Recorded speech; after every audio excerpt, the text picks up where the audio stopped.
Bueno, vamos a iniciar esta conferencia que la vamos a dedicar a informar sobre una buena noticia acerca de las AFORES, de cómo se reducen los cobros para las pensiones a los trabajadores. En esencia, eso es lo que se va a informar el día de hoy y le dejamos la palabra al secretario de Hacienda, Arturo Herrera. Nos acompaña el doctor Carlos Noriega, que es el jefe de la Unidad de Seguros, Pensiones y Seguridad Social de la Secretaría de Hacienda, y el maestro Bernardo González Rosas, que es el presidente de AMAFORE. Entonces, vamos a pedirle a Arturo que nos dé una información general.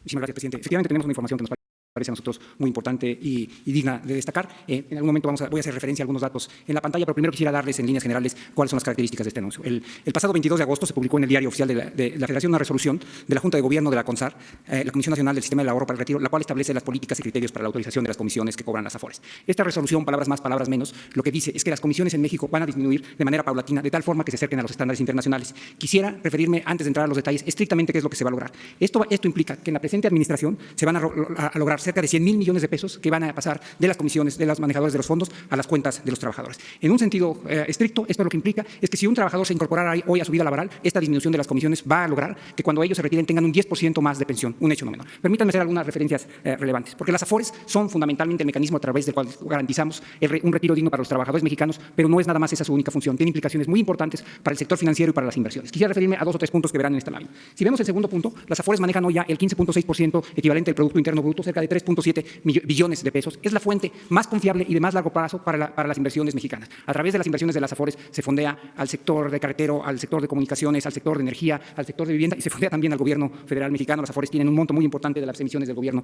federal mexicano. Quisiera referir también a otro punto que está aquí antes de saltar a la siguiente gráfica. Hubo retiros por 75,398 millones de pesos, lo cual quiere decir que es un sistema muy dinámico con entrada de trabajadores y trabajadores que están entrando al retiro. La siguiente, por favor. ¿Qué tan importantes son las AFORES? Esta gráfica nos da una idea del ahorro acumulado en los últimos 11 años. En el 2008, las AFORES representaban únicamente el 7.5% del Producto Interno Bruto. Hoy, el ahorro de ellas representa el 15.5% del producto. Como les decía, es la fuente más importante para el financiamiento de los proyectos de largo en el país. No solamente del gobierno federal, sino también del sector privado. La siguiente, por favor. Ahora bien, ¿por qué es importante este ahorro y por qué es importante el anuncio que estamos haciendo en materia de comisiones? Lo que verán aquí es la gráfica que ya habíamos nosotros hecho referencia, pero dividida en 2 partes. La parte gris que está arriba es la parte del ahorro que ya es el producto de los intereses que se han venido acumulando a lo largo de la vida de las AFORES. Por eso es muy, muy importante que la mayor parte de los productos que se generan por las AFORES puedan ir hacia los trabajadores. En ese sentido, agradecemos muchísimo la decisión extraordinariamente solidaria de las AFORES de entender esta política y de manera de mutuo propio sumarse a esta política y juntos estar poniendo las comisiones en una trayectoria que las ponga en niveles similares a los niveles internacionales. ¿De qué dependen las pensiones de los trabajadores? Y que depende básicamente de 6 pilares, y en uno de ellos vamos a hacer referencia a la iniciativa que estamos haciendo referencia hoy. La primera, por supuesto, depende de qué tanto ahorran los trabajadores, es la tasa de aportación, y ahí es lo que ahorran los trabajadores, lo que se les retiene y lo que los empleados también aportan. El segundo es el periodo de retiro. No es lo mismo la pensión que va a tener un trabajador que cotiza solamente por 10 años a un trabajador que cotiza por 30, 35 años. La tercera parte es la expectativa de vida. Afortunadamente, la expectativa de vida ha cambiado en México. Cuando yo era un muchacho, se pensaba que la gente entraba a trabajar a los 20 años, trabajaba por 30 años, se jubilaba a los 50 años y su pensión, para decirlo de una forma no directa, terminaba alrededor de los 60 años. Esto ha cambiado. Hoy los mexicanos tienen una expectativa de vida de más de 70 años. Si los mexicanos llegan a los 65 años, su expectativa de vida es arriba de 80 años. Lo cual quiere decir que los trabajadores mexicanos y los mexicanos en general estamos viviendo más, pero también que el periodo después de que nos retiramos es más largo y por eso tenemos que asegurarnos que el ahorro para el retiro es suficiente para tener una vida digna. El cuarto punto es el ahorro voluntario. Está reconocido en México y en otros países que el ahorro obligatorio no es suficiente y en esto es algo que vamos a tener que trabajar. El quinto punto tiene que ver con una iniciativa de nosotros que ya está en el Senado, que fue aprobada en la Cámara de Senadores, que fue aprobada por la Comisión de Hacienda de la Cámara de Senadores y que ya nada más está pasando por un voto en el Pleno, que requiere a permitirles a las AFORES que tengan un régimen de inversión que les permita tener mayores ganancias para que estas ganancias sean a su vez transferidas a los trabajadores. Y el último punto, el que está señalado ahí hacia la izquierda, tiene que ver con las comisiones y tiene que ver con el acuerdo que estamos anunciando hoy. Una disminución en las comisiones por el manejo de los fondos de pensiones de ahorro de los trabajadores se traduce necesariamente en mayores recursos para los trabajadores y por eso esto es muy importante. Nos quedan algunos temas sobre los cuales trabajar. Uno muy importante, este es el primer paso hacia un nuevo modelo de pensiones que nos permita asegurar que los trabajadores tendrán los recursos necesarios en su retiro. Nos quedan algunos temas en el tintero. Uno de ellos es el aumento del ahorro y uno más tiene que ver con el aumento, el ahorro voluntario. Por esta vía, alrededor de 82.564 millones de pesos se han venido dando, que es un incremento de 19%, pero estamos muy por abajo de los estándares internacionales. ¿Qué tiene que ver este tema de las comisiones y por qué es relevante? Como pueden ver, alrededor del año 2008, las comisiones eran de 1.89%. Fueron bajando de manera paulatina hasta el año 2018, donde las comisiones promedio eran de 1.01%.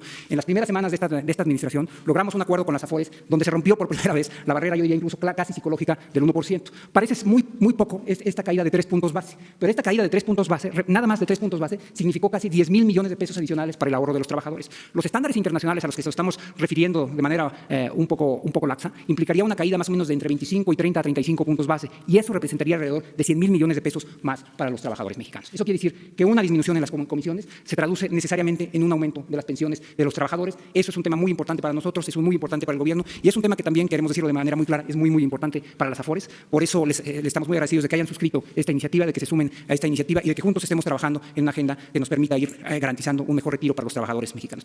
Si le parece bien, presidente, Bernardo González, el presidente de la Amafor, quiere hacer algunos comentarios en el mismo sentido. Muy buenos días, señor presidente, señor secretario de Hacienda y Crédito Público, al doctor Carlos Noriega Curtis, jefe de la Unidad de Seguros, Pensiones y Seguridad Social de la Secretaría, el presidente de CONSAR, el doctor Abraham Vela, a los directores generales de las administradoras de fondos, medios de comunicación, señoras y señores. Agradecemos mucho, señor presidente, la oportunidad que nos da de acompañarlo en esta conferencia de prensa, así como el trabajo que hemos realizado con el equipo de la Secretaría y de CONSAR, con el cual hemos logrado establecer un diálogo honesto y muy franco, que solo puede ser en beneficio de los trabajadores de México. En nombre de las administradoras de fondos de ahorro, quisiera expresar además nuestro reconocimiento a las acciones que ha emprendido su administración para mejorar las pensiones de los mexicanos, como es en particular la puesta en marcha de la pensión universal para adultos mayores, así como también la iniciativa a la que ya hacía referencia el secretario de Hacienda para mejorar las inversiones y los intereses que le podemos generar las Afores a los trabajadores mexicanos en nuestro país. Como le señaló el secretario Arturo Herrera, las Afores hoy representamos el segundo intermediario financiero más importante en el país y el principal inversionista institucional que tenemos en México. Hoy en día, ya lo decía el secretario, el sector administra 15% del Producto Interno Bruto a través de 64 millones de cuentas. Esto quiere decir 64 millones de trabajadores que en algún momento abrieron una cuenta por estar con un empleo formal. Por ello, las Afores representamos para millones de personas el primer contacto con el sistema financiero. En este sentido, el sistema de cuentas individuales que hoy tenemos, sin duda creemos que es la mejor alternativa para incrementar las pensiones de los mexicanos, así como coadyuvar con el gobierno que haya finanzas públicas sanas, pero también para promover la tan necesaria educación financiera de los mexicanos.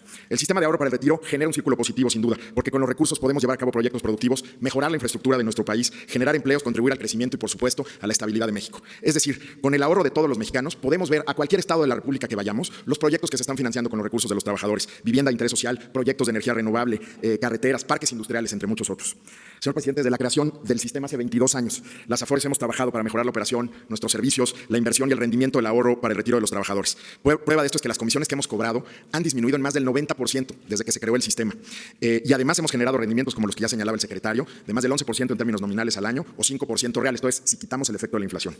Las pensiones finalmente en nuestro país las administradoras de pensiones, queremos hacer y comparecemos aquí con usted, presidente, para hacer este compromiso. En el gremio coincidimos con el planteamiento de mejorar las pensiones de los trabajadores y queremos expresar que las Afores nos sumamos decididamente al compromiso de su administración por alcanzar un sistema de pensiones con estándares internacionales en beneficio de los trabajadores mexicanos. Por ello, hoy manifestamos aquí frente a usted que haremos los esfuerzos integrales que sean necesarios para que las comisiones del sistema y el conjunto de sus parámetros puedan converger gradualmente a dichos estándares internacionales hacia finales de su administración, siempre con base en los esfuerzos independientes, por supuesto, que cada Afore puede hacer cumpliendo con la ley de competencia. Coincidimos con las autoridades en que menores comisiones abonan en favor de mejores pensiones para los trabajadores. No puede disminuirse la importancia de otros factores que inciden en la pensión, sin embargo, como el ahorro pensional, el cual es un pendiente y es indispensable incrementar con la participación de los empleadores, de los trabajadores y del gobierno. Otro factor, por supuesto, es el paso que, como ya señalé, dio la administración del presidente respecto a la pensión universal para adultos mayores. Es importante señalar que con los parámetros que hoy tiene el sistema, difícilmente los mexicanos vamos a poder aspirar a una pensión suficiente que nos permita llevar una vida decorosa en la vejez. Tenemos un gran reto por delante. Muchos mexicanos enfrentan el riesgo de no reunir las semanas de trabajo formal mínimas requeridas en la ley o, en el mejor de los casos, a tener una pensión mínima, que es la que garantiza la ley. Es por eso que las pensiones en nuestro país creemos que, más allá de ser un tema exclusivamente financiero, son un asunto de justicia social. Por lo anterior, y reconociendo la sensibilidad social que tiene su administración, señor presidente, quiero manifestarle nuestro apoyo para que, además del anuncio que hoy estamos dando, se lleve a cabo una reforma al sistema de ahorro para el retiro que atienda esta problemática. Asimismo, debemos adecuar el esquema de pensiones a la situación actual del sistema laboral, en el que el nivel de informalidad es alto, hay muchos trabajadores independientes que entran y salen de la formalidad, y nuestro sistema de pensiones tiene que reconocer esta realidad, así como el de las mujeres que están trabajando y tienen que salir de la fuerza laboral para cuidar a los hijos. También se tiene que reconocer su condición particular para que alcancen una pensión. En suma, señor presidente, estamos seguros de que nadie, ninguno de los que estamos aquí, quiere un México de adultos mayores viviendo en condición de pobreza, por lo que vamos a continuar apoyando las medidas que emprenda su administración para mejorar el bienestar de los mexicanos. Estamos convencidos que trabajando juntos, gobierno, industria, autoridades y las AFORES, podremos llegar más rápido a tener el sistema de ahorro para el retiro de vanguardia y de clase mundial que merece México y que permita a los trabajadores de nuestro país contar con mejores pensiones. Muchas gracias y gracias por la oportunidad, señor. Muy bien, pues en esencia es informar que se reducen los márgenes, lo que tiene que ver con las comisiones, que esto se está pensando llevar a cabo hacia adelante, no solo ahora que ya hubo esta disminución, sino proyectar una disminución a lo largo del sexenio para que se nivele el cobro de comisiones con estándares internacionales. Según se sabe, todavía estamos arriba de estándares internacionales. Y como queremos la globalidad en todo, queremos que se logre estandarizar el cobro de las comisiones. Ese es el objetivo y voluntariamente los que administran las AFORES están dispuestos a ir en ese camino y lograr ese propósito. Lo segundo es decirle a los trabajadores mexicanos que están seguros sus ahorros para sus pensiones. En el tiempo que nosotros estemos aquí, van a tener aseguradas sus pensiones, que no hay nada que temer. Esas pensiones, esos ahorros son sagrados y los respalda el Gobierno de la República. Y tercero, tenemos que buscar hacia adelante, sin afectar a los trabajadores, el que puedan aumentar los fondos para el retiro de los trabajadores. Es decir, que puedan recibir los trabajadores, al término de su vida laboral, una pensión justa. Eso va a requerir de un tratamiento especial, de un análisis sobre cómo hacerlo, para que, como aquí se ha dicho, los trabajadores no reciban pensiones limitadas, sino pensiones justas. Esas son las tres cosas que queríamos dejar de manifiesto. Agradecerles mucho por esta participación para ir juntos y fortalecer este sistema de pensiones. Vamos a abrir la sesión de preguntas y respuestas. Adelante. Les invitamos a los buenos días, directivos de las quiero preguntarle, organizaciones de pensiones que vean cómo es de interesante esta conferencia. Y seguramente todo va a ser sobre las AFORES, van a ver. Buenos días. Bueno, Barrera, de Elevaciones, señor presidente, buenos días a todos. Yo quisiera preguntarle, ayer se hablaba de que se iba a entrar a un periodo de inversión masiva, y aprovechando que está el secretario de Hacienda, preguntarle si ya tiene usted diseñado un paquete de incentivos fiscales para los empresarios que decidan aportar su capital y cómo cuidar que se respalde al trabajo formal, ¿verdad? Para que se pueda cotizar y puedan fluir los recursos, ¿verdad? De mayor medida, adicional a las medidas que se puedan y a reformas para los trabajadores que entran y salen. Esa sería la primera pregunta. La segunda, señor presidente, ayer también se hablaba de que estábamos en una primera fase y que había que transitar a la otra fase de, si bien ya no hay corrupción o se está trabajando muy fuerte en no tolerar la corrupción en el primer nivel, ¿cuándo tiene pensado usted entrar a ese segundo nivel, donde la sociedad sea afectada por los cobros indebidos, por la corrupción, por las trances, ventanilla? ¿Cuándo va a entrar a esa etapa? Y si en ese programa tiene usted contemplado lo que hizo cuando era jefe de gobierno, apoyarse con personal encubierto, que gente que vaya a verificar que se está trabajando bien, que no se está incurriendo en corrupción, tiene contemplado al personal encubierto. Gracias, señor. Bien. Contesta primero. Sí. Primero, efectivamente, nuestro país necesita más inversión. Nuestro país tiene niveles de inversión relativamente bajos comparados con América Latina. Invertimos alrededor del 23% del PIB. De esa parte incluye tanto la inversión pública como la inversión privada. La inversión pública es todavía muchísimo mayor con respecto a estándares internacionales. Invertimos solamente el 2.9% del PIB. Entonces, ¿qué tenemos que hacer en ese sentido? Primero, tenemos que cambiar la composición del gasto mexicano, dirigirlo cada vez más a gasto de inversión. Y eso ya lo estamos haciendo este año. El incremento el más importante fue en el gasto de Pemex, donde el aumento fue del 30 y el 40% en términos reales. Y lo segundo tiene que ver con la inversión del sector privado. Y ahí yo estaría de desacuerdo en un supuesto implícito de tu pregunta, y es que para que haya inversión privada no necesariamente se necesita de incentivos fiscales. Para que haya inversión privada lo que necesitamos es oportunidades en el país, y nuestro país tiene un potencial enorme. Necesitamos tener un entorno macroeconómico estable, y el presidente ha hecho múltiples referencias a un compromiso tanto por tener nuestra contribución a mantener un tipo de cambio estable, inflación estable y finanzas públicas sanas. Pero también se requiere de otra cosa, además de que existan proyectos que sean prometedores, se necesite fuentes de financiamiento para esos proyectos. Y nosotros tenemos un sistema financiero relativamente delgado. Tenemos múltiples iniciativas asociadas a ellos, algunas asociadas a la inclusión financiera, otras asociadas al estímulo del mercado de valores, del mercado de capitales, de la bolsa de valores, pero también iniciativas como estas. Fortaleciendo el sistema de ahorro para el retiro, se está fortaleciendo la fuente más importante para la inversión de largo plazo de los proyectos que toman mucho tiempo. Si me parece bien, presidente, hago dos referencias más adicionales a las. Decías que hiciste dos preguntas, en realidad hiciste tres, entonces me refiero a la segunda, la que tiene que ver con el trabajo formal. Primero es un tema de oportunidades y por eso nosotros tenemos que generar las condiciones para que haya oportunidades en el país. Pero también hay un tema que ha sido muy estudiado en la literatura económica que se refiere a si hay un empate, esa es la mejor traducción, entre las habilidades que tienen los trabajadores mexicanos y las demandas que tienen las empresas mexicanas. Y en México se ha encontrado que hay una brecha. ¿Cómo cerrar esa brecha? Una parte y una iniciativa muy importante es el programa de Jóvenes Construyendo el Futuro, donde in situ están adquiriendo esas habilidades que les van a permitir, una vez que termine el programa, insertarse en mejores condiciones en el mercado laboral. Es decir, un joven que está haciendo una práctica a través de este programa en un hotel, en un año va a tener las habilidades que se requiere para trabajar en ese hotel, y ya sea ese hotel o otro hotel o otra empresa del mismo sector estará en mejores condiciones de contratar. Y no se trata nada más de que encuentre un empleo, sino de que muy probablemente las posibilidades de que encuentre un empleo formal serán mayores. Gracias. Sí, estamos trabajando, es un proceso. El gobierno actúa a partir de un plan de desarrollo con una estrategia y tiene tiempos para ir enfrentando los grandes y graves problemas nacionales. Se dice, y hay razón, de que la política es tiempo, entre otras cosas. Iniciamos con el combate a la corrupción de arriba hacia abajo, porque es arriba donde se fomenta más la corrupción. La corrupción no se da, lo hemos dicho varias veces, de abajo hacia arriba, es de arriba hacia abajo. Abajo tenemos incluso la fortaleza de contar con una gran reserva de valores culturales, morales, espirituales, para regenerar la vida pública. No es cierto de que la corrupción sea parte de la cultura de nuestro pueblo, es un absurdo. En nuestro pueblo hay muchos valores, es un pueblo honesto, el pueblo de México. Arriba es otra cosa, es un sistema político presidencialista y tiene mucho peso el proceder del presidente. Si el presidente actúa de manera honesta, esto va permeando y va obligando a otras autoridades a actuar de la misma manera. Pero no nos vamos a quedar solo en erradicar la corrupción arriba. Tienes razón, tenemos que hacerlo en todo el gobierno.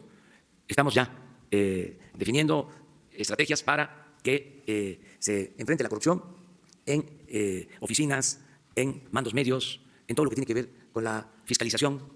Estamos presentando una iniciativa de reforma legal en el Congreso para tener una ley de confianza. Por ejemplo, creo que aquí una vez lo planteé, además que va a iniciar su aplicación a partir de la aprobación, desde luego, en el Congreso y cuando estemos ya preparados. Queremos suspender a todos los inspectores, no dejarlos sin trabajo, sino que se ocupen de otras cosas.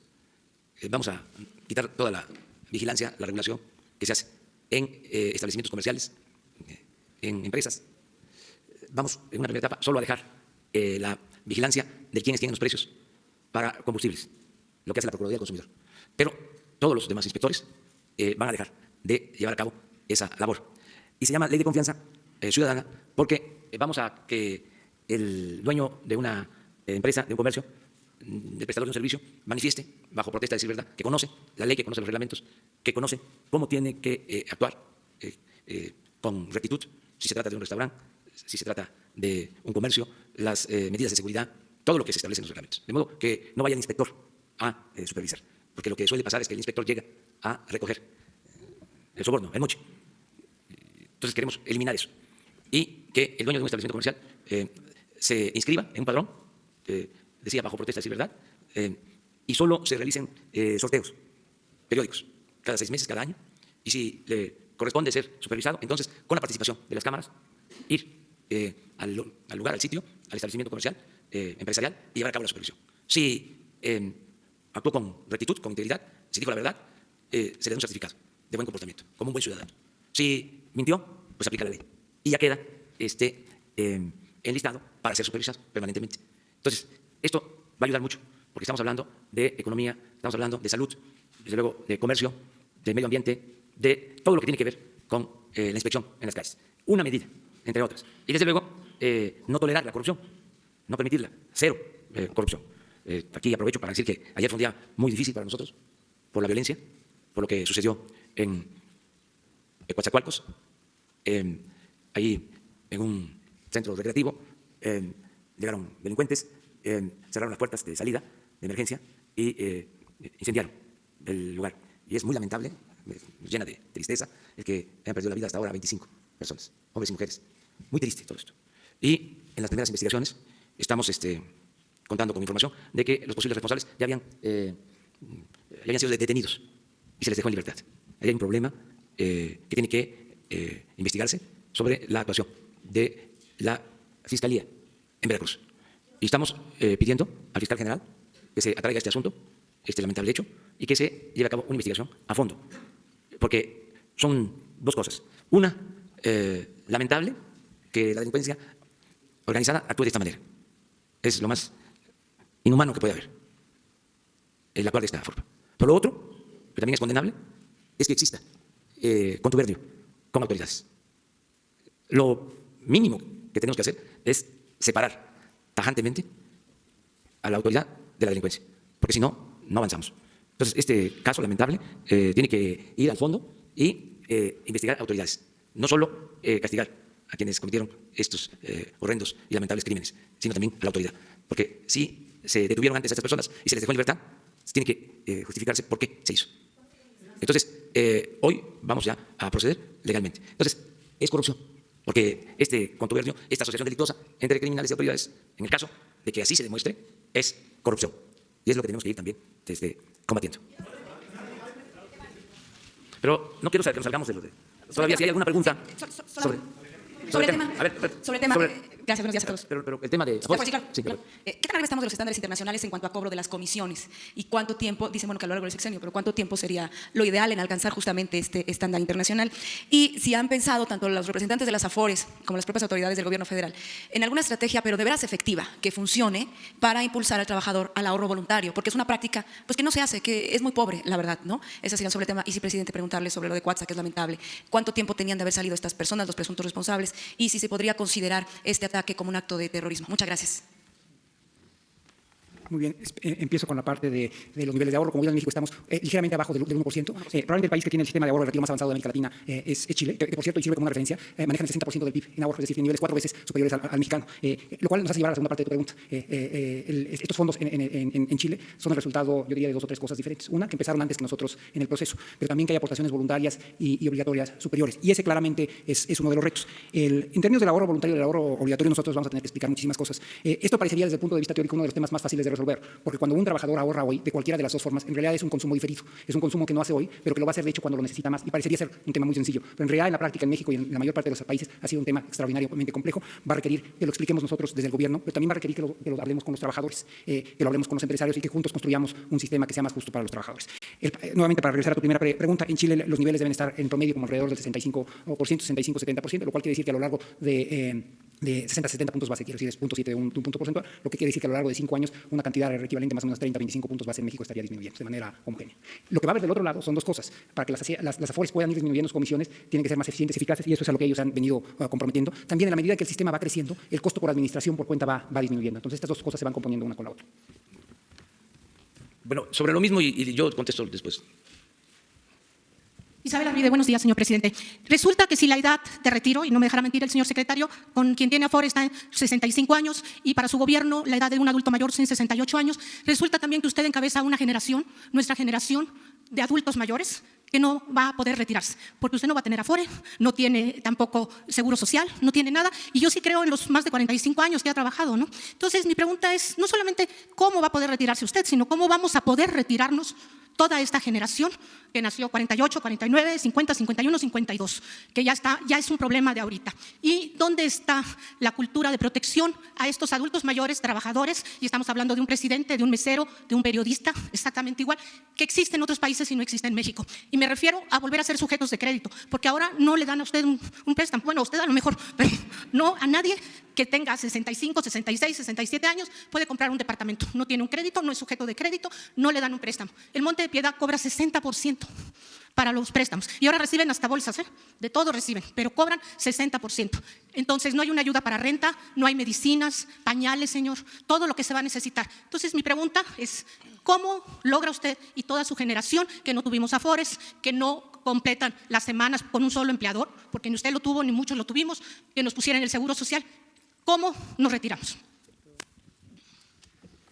Primero quisiera empezar con una aclaración. El presidente sí tiene Afore. Lo afiliamos aquí mismo hace algunos meses. Su Afore es el pensionista. Entonces sí está contribuyendo a su pensión de retiro. Pero no dejas de tener razón.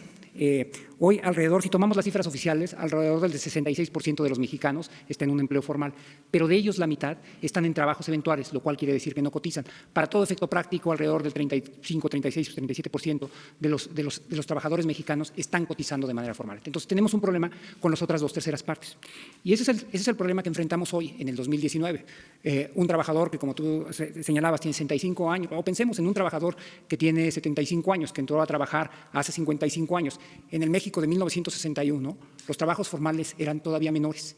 Pero ese trabajador probablemente estuvo contribuyendo toda su vida a la actividad económica de este país y se retiró con una pensión pequeña o con una pensión baja. Y como los sistemas de pensiones no están atendiendo a esos tipos de trabajadores, no porque no quisieran trabajar en un empleo formal, sino porque en México de los 50, de los 60 no ofrecía esos empleos, es por eso que está el programa de pensión universal para los adultos mayores. Es el reconocimiento de que aun cuando los sistemas formales los estamos construyendo ahorita, todavía tenemos una deuda con una gran parte de los trabajadores mexicanos que a lo largo de su vida no tuvieron esta oportunidad. Pero esa es también la razón por la que tenemos que fortalecer este sistema, porque apostarle a tener sistemas de ahorro sólidos y robustos no es resolver el problema de hoy, es resolver el problema de 20, 30, 40 años, cuando los jóvenes que hoy tienen 20, 25 años se estén retirando.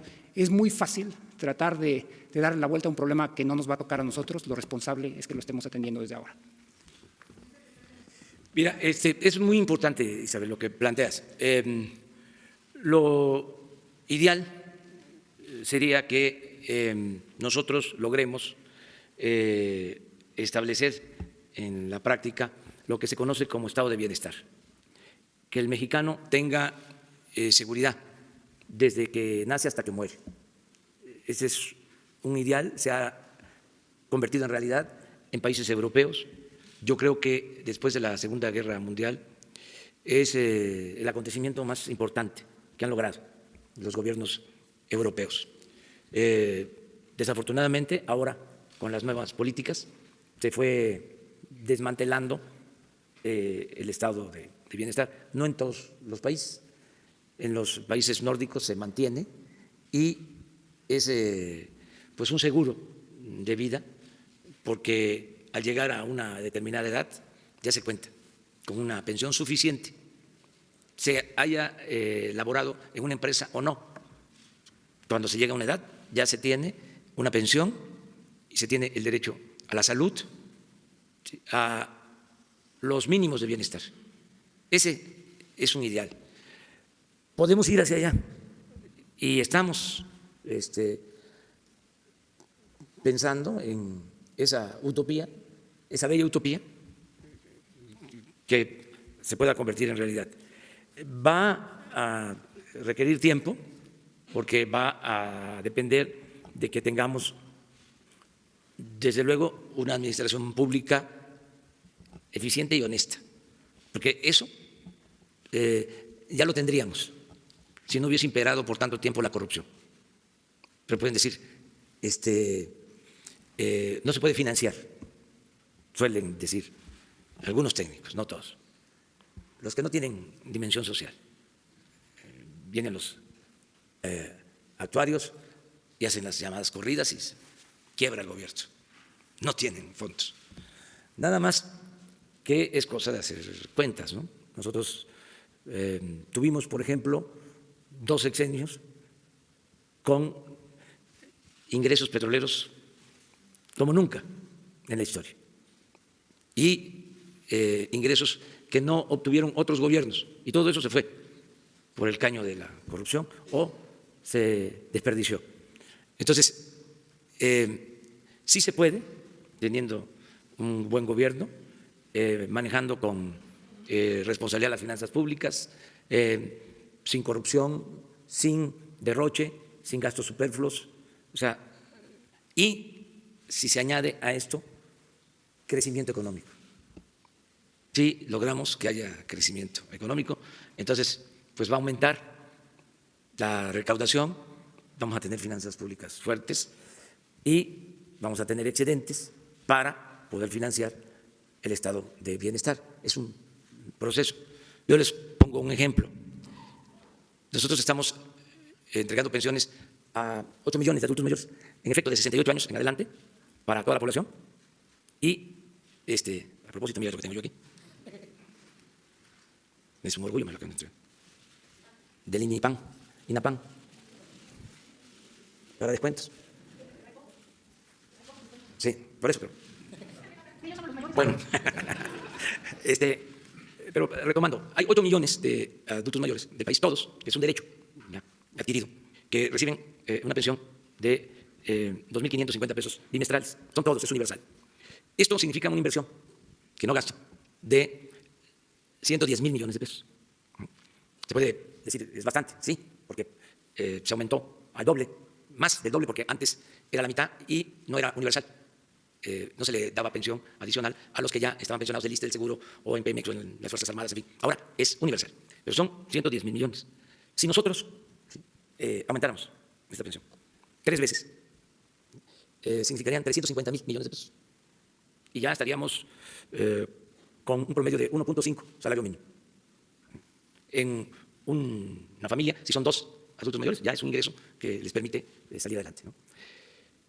Sí se puede hacia adelante, independientemente de la pensión por el trabajo. Esto puede constituir un complemento, es una de las formas para garantizar hacia el futuro que se tenga un mejor ingreso, independientemente de dónde viene, sino que los mexicanos, por haber nacido o quienes estén viviendo en este país, tengan ese derecho. Si se compara con otros gastos, bueno, hablé de 350.000 millones. El presupuesto es de 6 billones. Estamos hablando del 5% del presupuesto nacional. Pero si lo comparamos con lo que pagamos por intereses de deuda, resulta que es la mitad, porque estamos pagando más de 600.000 millones de pesos de intereses de deuda. Y si lo comparamos con pensiones en el presupuesto, pues es todavía menos lo que se necesitaría, porque estamos destinando alrededor de 800.000 millones de pesos de presupuesto para pensiones y jubilaciones. Entonces, sí es posible, no hay que descartar, desde luego, sin gastar más de lo que se tiene de ingresos, con disciplina financiera, fiscal, administrativa, se puede. Entonces, vamos a ir hacia allá, y aquí lo importante pues, es que existe este compromiso. Imagínense si se está cobrando un punto por la administración de las pensiones, por el pago a las AFORES, y en otras partes es 0.7, si logramos eso, pues es un ahorro considerable, ¿no? Que eso es lo que queremos agradecerle a todos los administradores de las AFORES, que tengan esa voluntad. Y lo otro, decirle a los ahorradores, a los trabajadores mexicanos, que están garantizadas sus pensiones, no hay ningún problema, mientras mantengamos esta disciplina que se está llevando a cabo en las finanzas públicas, no va a haber ningún problema, aún con recesión mundial, recesión económica mundial, aún con un agravamiento de la crisis mundial que tocó madera, están garantizadas las pensiones. Entonces, decir eso. Presidente, usted mencionó ahorita, lo que escuchar, ¿cuántos adultos mayores ya van al corriente con su cobro? Porque Pues, yo vine hace 3 semanas, señor presidente, me planteé lo que yo le había comentado, que siguen existiendo adultos mayores y personas con discapacidad que no han recibido ningún apoyo, y le comenté que eran beneficiarios que tenían 6 meses, y le vuelvo a repetir, 3 meses, y si les va bien, reciben bien su apoyo, por eso le comentaba hemos esto. avanzado mucho desde entonces a la fecha. Yo creo que ya deben de estar cobrando, sin problema, el 92% de todos los adultos mayores. ¿Se les va a respetar su retroactivo? Por ahí hay beneficiarios que están comentando eso. Se lo comento porque, vuelvo a repetir, yo comparto información relacionada con sus programas. Sí, se está viendo, pero es 92%. Esto lo voy a informar el domingo, voy a dar los datos, exacto. Muy bien. Sí, además, del tema de Coatzacoalcos, yo le quiero preguntar, también hubo un asesinato terrible de 3 niñas en Ciudad Juárez, siguen ocurriendo pues estas tragedias. Preguntarle ¿qué falta con la estrategia? ¿Qué análisis han hecho ustedes en el Gabinete de Seguridad? ¿El despliegue de la Guardia Nacional es suficiente? ¿O cuándo ya podríamos dejar de ver pues estos hechos tan lamentables? Y concretamente en el asunto de Coatzacoalcos, ¿quién había detenido a estas personas? ¿Qué autoridad, qué nivel de policía? Y si la Fiscalía las liberó, ¿en qué plazo? ¿Y cuál fue el argumento para liberarlas? ¿Y qué información más tienen sobre quién pudo cometer este atentado? Bueno, Gracias. Es un tema complejo. Es el principal problema que estamos enfrentando. Estamos seguros que vamos a salir bien con el tiempo. Es algo complejo porque se dejó crecer muchísimo. No es echarle la culpa a los que se fueron, pero no se atendieron las causas que originan la inseguridad y la violencia, y se simuló de que les preocupaba el problema de la inseguridad, y la verdad no se aplicaron a fondo. Entonces creció mucho el problema, tan es así que estos crímenes están vinculados a bandas. Es decir, estamos hablando de delincuencia organizada. No es que haya crecido solo el homicidio o el robo en general. Estamos hablando de estos actos llevados a cabo por bandas criminales que se fueron creando durante el tiempo. Si nos vamos a los orígenes, estamos hablando de jóvenes de familias desintegradas que nunca fueron atendidos. Este es el fruto podrido de la política económica que se impuso, de la política de pillaje que prevaleció durante mucho tiempo. A veces no se mide cuánto se desintegró la familia. Y es un hecho de que hubo un problema grave en todo este periodo de desintegración familiar. Se mide cuánto creció la economía, se mide cómo creció la delincuencia, cómo creció la corrupción, pero cómo se produjo la desintegración de las familias. Eso no se mide ni se tomó en cuenta el daño que se estaba haciendo. Entonces, ese es el origen del problema. Entonces, es una descomposición, el aumento en el consumo de drogas. Entonces, lleva tiempo resolver esto. Lo vamos a resolver. Estamos trabajando con ese propósito. Parte del problema es que se dejaron autoridades no aptas ni honestas. La crisis de México también tuvo que ver con la pérdida de valores y con el hecho de que gobernaba gente sin principios, sin ideales, y sigue sucediendo. Y había una actitud de complicidad, no había frontera entre delincuencia y autoridades, y este es uno de esos casos. De acuerdo a la información que tenemos, y eso va a corresponder a la Fiscalía investigarlo, que estoy hablando de un presunto delito de duplicidad. La Marina detuvo al que se le acusa también presuntamente de haber participado en este crimen. Detuvo la Marina a esta persona y lo dejaron en libertad, en la Fiscalía General, en el mes de julio. Y ya habían antecedentes sobre casos parecidos. Entonces, por eso se va a hacer la investigación, la estamos solicitando. ¿Usted considera que la Fiscalía está ligada con la corrupción? ¿Es cómplice del crimen? ¿La estatal? ¿El fiscal estatal? Se tiene que investigar, pero existe ya una investigación también sobre esta Fiscalía y sin hacer el juicio sumario, porque eso va a corresponder, repito, a la Fiscalía General, debe de investigarse este asunto y atraerse. Y finalmente, presidente, no sé si le llegó ya una carta del gobernador de Tamaulipas. Él acusa de que los integrantes de la Guardia Nacional son muy pocos los que se designaron para Tamaulipas y que es el Estado el que está cumpliendo con esta función. Si se va a reunir con él y qué respondería. Mañana se va a reunir con él el secretario de Seguridad Pública y también lo está haciendo el secretario de la Defensa. Lo van a buscar para que haya un trabajo coordinado, porque también hubo actos violentos en Nuevo Laredo el día de ayer, lo mismo, y pues hay que actuar de manera coordinada. Es un acto criminal, o sea, sí, pero es algo parecido, ¿sí? Distinto en cuanto a que allá se dio a conocer que se trataba de un escarmiento por no pagar un soborno. Acá también el dueño del establecimiento de este centro está también desaparecido, pero no se sabe la causa, sí. Buenos días, señor presidente, señor funcionario de la Moción de la Obra. Primero, si nos podrían aclarar de cuánto es esta primera reducción en las comisiones y si es un estándar que se va a seguir sumando, si no es necesaria una reforma financiera para consolidar este estado de bienestar que usted está comentando, una reforma integral general a todo el sistema financiero de México. Y segundo, ligando estos dos temas que estamos tratando, si el secretario nos podría comentar sobre esta información que se dio a conocer de que antes de que terminara la administración de Enrique Peña Nieto se descongelaron o se devolvieron cuentas que estaban ligadas al cartel de Sinaloa. Muchas gracias. Bueno, a ver lo del... Empiezo muy rápido por la segunda, es muy fácil porque no sé cuáles cuentas te refieres. En la parte de las comisiones, eso como señalé, van a ir bajando de manera paulatina y va a ir de la mano de un esfuerzo de eficiencia de los manejadores de los fondos de pensiones. Yo creo que pero quisiera regresar a tu segunda pregunta porque tu segunda pregunta es clave y es... efectivamente, yo creo que el presidente, no recuerdo exactamente cuál fue el término que él utilizó, pero me parece que hablar como una aspiración del Estado de bienestar es muy importante. Es darle un norte hacia dónde creemos que tiene que ir el país, es pensar cuál es el sistema de justicia y de solidaridad social que requerimos. Y después lo vamos a tener que ir construyendo poco a poco y vamos a tener que ir determinando cuáles son los recursos y las contribuciones que todos tenemos que hacer. El presidente ha sido muy claro en múltiples ocasiones anteriores en el sentido de que durante los primeros años de la administración el espacio fiscal se va a ir construyendo a través de una combinación de políticas de austeridad y una mejora en la administración tributaria, es decir, sin poner impuestos. Pero eventualmente vamos a tener que plantearnos qué es lo que queremos del país y cómo lo vamos a ir financiando. Sí, no hay información sobre el que se hayan descongelado las cuentas. No me ha informado sobre este tema Santiago Nieto. de todas maneras voy a preguntar y a indagar sobre este tema. Gracias, presidente. Alfonso Barnes, Cadena Raza. Preguntar sobre el tema de la inseguridad. ¿Realmente usted cree que su gobierno cuenta con el respaldo tanto de la autoridad judicial como de los gobernadores? Porque sabemos que no es únicamente responsabilidad del gobierno de la seguridad. Hay un diálogo completo, sincero con estas autoridades para poder llevar a cabo esta guerra contra el crimen organizado. ¿Y también no cree usted que el Poder Judicial en un futuro pudiera ser una piedra en el zapato para que realmente se lleve a cabo la transformación o la cuarta T? Gracias, presidente. Mire, nosotros buscamos trabajar de manera coordinada. Lo hacemos con todos los gobiernos y no hemos tenido problemas mayores. En el caso de los gobernadores.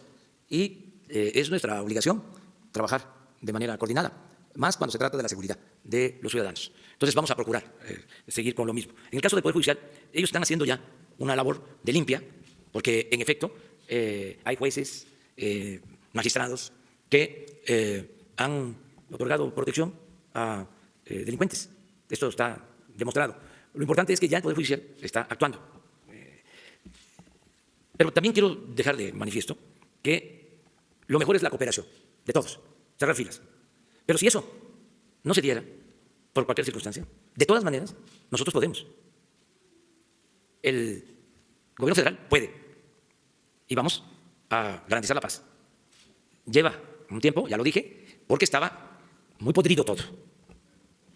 Muy podrido. No había fronteras entre delincuencia y autoridades. Y es un proceso de limpia. Pero es una garantía el que no tengamos nosotros relación ni compromisos con grupos de intereses creados. Esa es una garantía. Yo nada más tengo un amo, que es el pueblo de México. Ningún grupo, por poderoso que sea, por criminal que sea, va a estar por encima del interés general, del interés de la nación, del interés del pueblo. Entonces, vamos a ir poniendo orden, lleva tiempo, se va avanzando, estamos atendiendo las causas, lo que nunca se había hecho. Se abandonó por completo a los jóvenes, se apostó a querer resolver el problema solo con medidas coercitivas, con el uso de la fuerza, y pues eso no dio resultado. Entonces ya hay una estrategia distinta, completamente distinta. Hay quienes quisieran que regresáramos a lo de antes, ante estos hechos lamentables, quisieran, a ver, ya, gracias, represión generalizada, masacres. No, vamos a atender las causas y vamos a que no haya corrupción, vamos a que no haya contubernio entre autoridades y delincuencia y se va a castigar a los responsables. No hay protección ya, no hay impunidad para quienes cometen crímenes. Buenos días, presidente. Jocelyn Gutiérrez, de Político.mx. Para preguntarle cuál es su reacción frente a la postura del diputado del PT, Óscar González Yáñez, el cual promueve una iniciativa para regular los medios de comunicación. Cabe mencionar que la misma bancada del partido y la Secretaría de Gobernación se deslindó totalmente de esa propuesta. También para preguntarle, sabemos que usted asistirá a la plenaria de los senadores de Morena.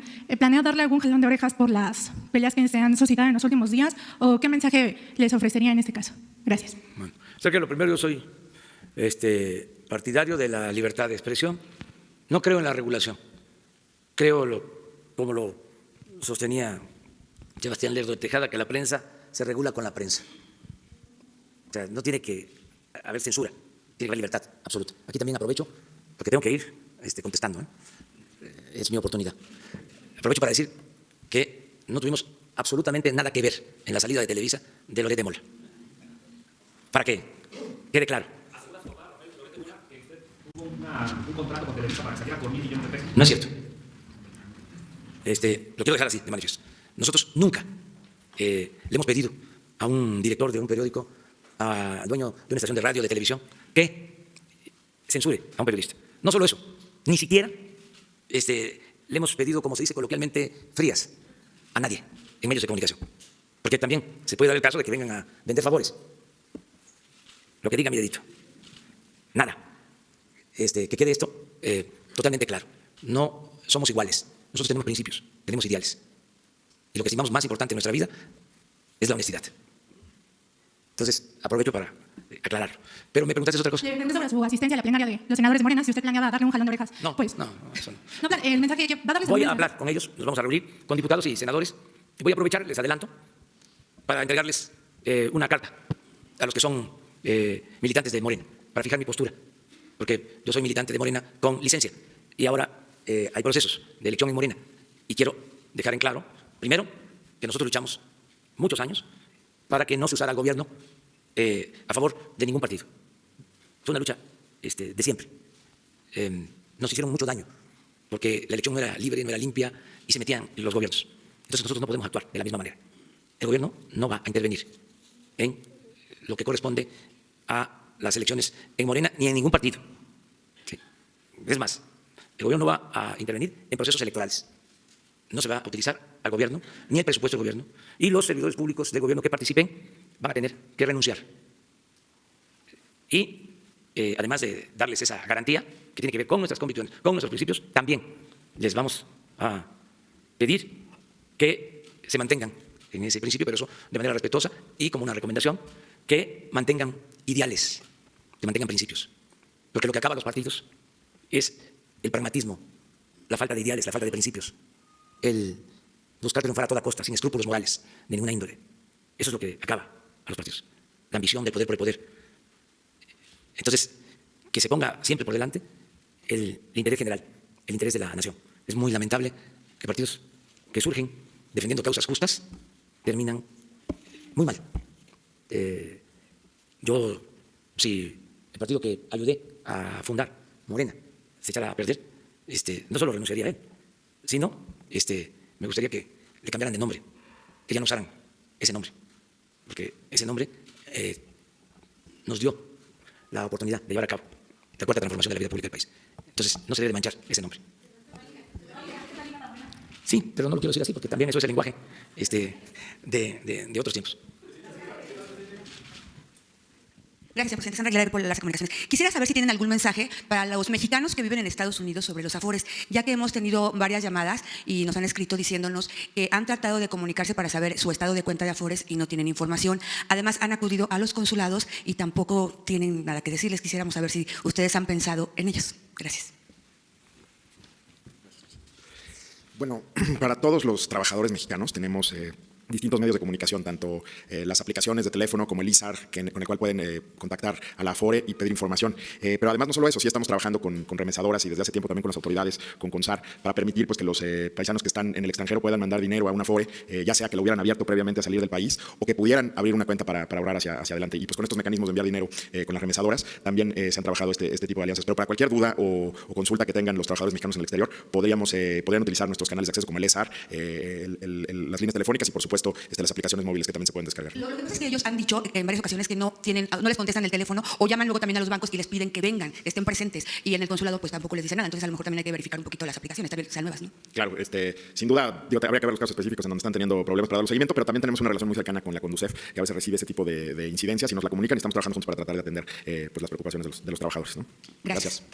Bueno, vámonos con una más. Allá, la compañera. Presidente, buenos días a todos. Ayer el ingeniero Carlos Slim afirmó que el futuro dirá si se construye el aeropuerto de Texcoco. ¿Usted descartaría ese futuro? Eso por un lado. Y estamos cerca del segundo aniversario de los sismos que afectaron al país en 2017. Algunos lugares parece que no ha pasado el tiempo. ¿Cómo va en la reconstrucción? ¿Cómo les dejaron la reconstrucción y cómo han avanzado ustedes? Muchas gracias. Sí, mire, les informo, aunque voy a pedir que el secretario de Comunicaciones les dé más detalles.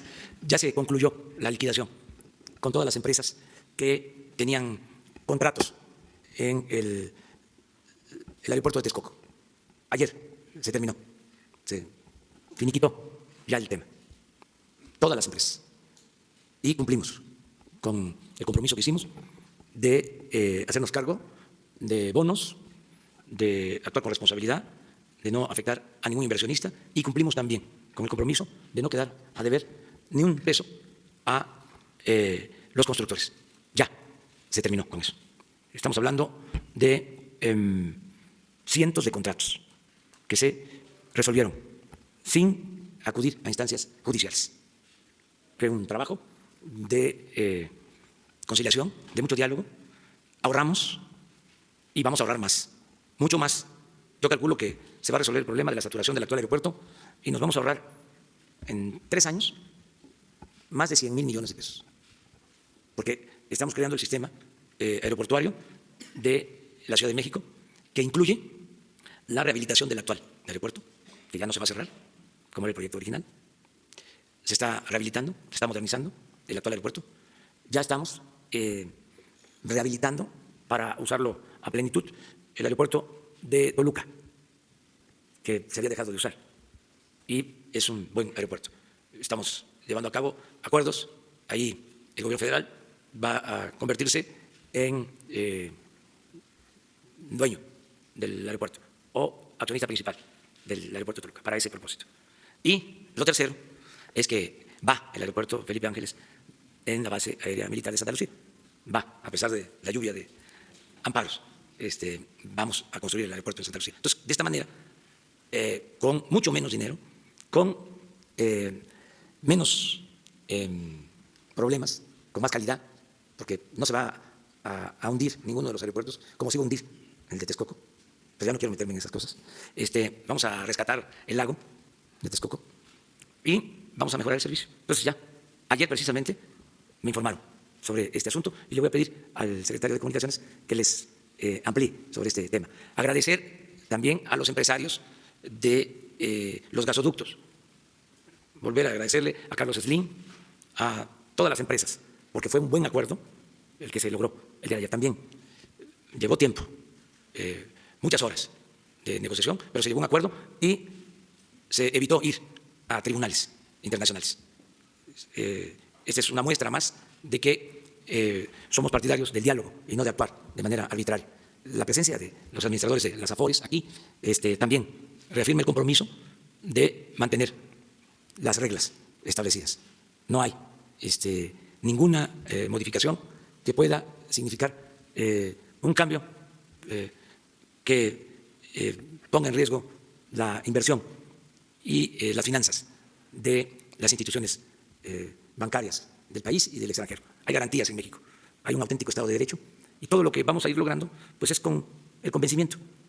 Eso fue lo que se logró ayer, que significa, a ver, vamos a bajar, a reducir las tarifas porque consideramos que están altas y se llega a un acuerdo en donde se beneficia a la hacienda pública. En este caso, hoy es una reducción también sin modificación legal, sin cambiar el marco legal, es un compromiso para bajar los costos de administración de las pensiones. Es una cuestión de acuerdo voluntaria que han logrado con mucho diálogo. Entonces, así vamos a actuar. En el caso de que haya mejores pensiones, que los trabajadores reciban pensiones justas, no limitadas, eso lo vamos a resolver, pero también tiene que ser por consenso, sin afectar a los trabajadores. Que hay muchos, de manera simplona, que nada más se les ocurre aumentar la edad de jubilación, ¿no? Por ejemplo, o que se pague más, ¿sí? Para asegurar la jubilación. Hay otras formas. Antes, por deformación, solo se pensaba en que se apretara el cinturón el pueblo. Y ahora lo que queremos es que primero se apriete el cinturón del gobierno, para que se tenga autoridad moral, y se tenga autoridad política. Si el gobierno administra bien el presupuesto, si no hay corrupción, si hay austeridad, si hay eficiencia, va a poder decir, ahora necesitamos el apoyo del sector empresarial, de los mismos trabajadores, pero dando el ejemplo. ¿Qué se hacía antes? Entraba un nuevo gobierno y lo primero eran las reformas para afectar a la gente, bajo cualquier consideración. Estaba de moda de que en otros países se pagaba más impuestos, que la contribución fiscal con relación al producto en otros países era del 50 al 60%. Eso estaba de moda, ya no lo estoy escuchando mucho. Pero decía, en México es muy poco, hay que subirle. Entonces, ahí viene la reforma fiscal. Al mismo tiempo, estaba, lo voy a decir así, de manera coloquial, al mismo tiempo que estaba la robadera a todo lo que daba. Entonces, es una gran injusticia. O al mismo tiempo en que se estaban condonando los impuestos a los influyentes, a los potentados. Entonces, si hay un auténtico Estado de Derecho, claro que la gente, si se hace un planteamiento racional, justo, lo va a aprobar, lo va a apoyar. Y aquí nada más contesto, Isabel, de que sí es a los 68 años en el caso de la población general, pero en el caso de comunidades indígenas es a los 65 años. Sí. Pero la gente mayor ahora está de moda. O sea, hoy es el Día Internacional del Adulto Mayor. Un aplauso. Bueno, muchas gracias. ¿Para? Sí.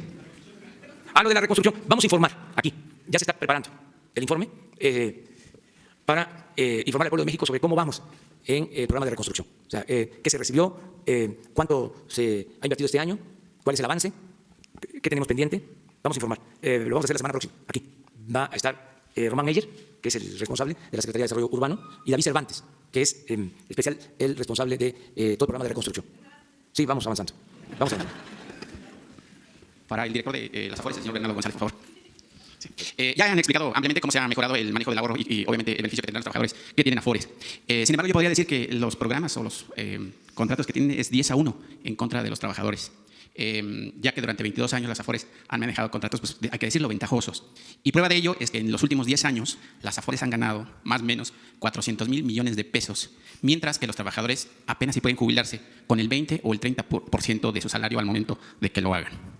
En ese sentido, quisiera saber si ustedes están en la disponibilidad de que los 3.3 billones de pesos que están en la Afore y que representan el 14.5 o 6% del Producto Interno Bruto, podrían invertirse en proyectos de palanca de desarrollo para el país que beneficien verdaderamente a los trabajadores, al Estado y, por supuesto, a ustedes. Gracias por la pregunta. Mira, respecto de las utilidades que comentabas, ¿no? Yo creo que ese es un tema.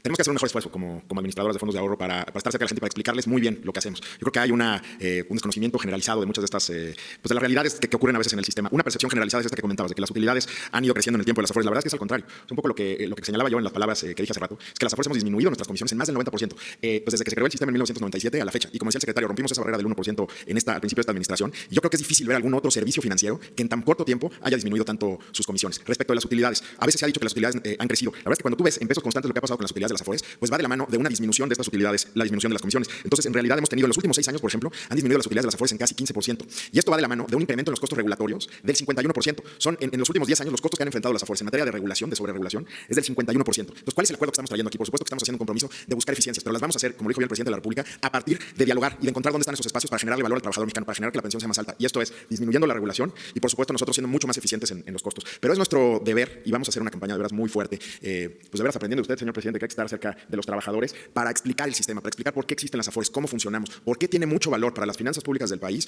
y para la composición poblacional de México el tener un sistema de cuentas individuales. Nos van a ver muy pronto recorriendo los estados, empresas y universidades explicando todas estas cosas. Gracias. El proyecto ya está, también comentaba, ¿no? Tú a cualquier estado de la República que vayas, ahí están las obras de infraestructura, hospitales, escuelas, que se construyen con los recursos de todos los mexicanos. Nos volvemos inversionistas, el principal inversionista institucional en el país, gracias a los ahorros de los trabajadores. Eso genera empleo, genera crecimiento económico y la tan deseada inversión que necesitamos y que ayer comentaban en esta conferencia de prensa también los empresarios. Gracias. Bueno, nos vemos mañana platicamos. Hoy le voy a pedir al secretario de Comunicaciones que ya informe sobre este finiquito en el aeropuerto que se iba a construir.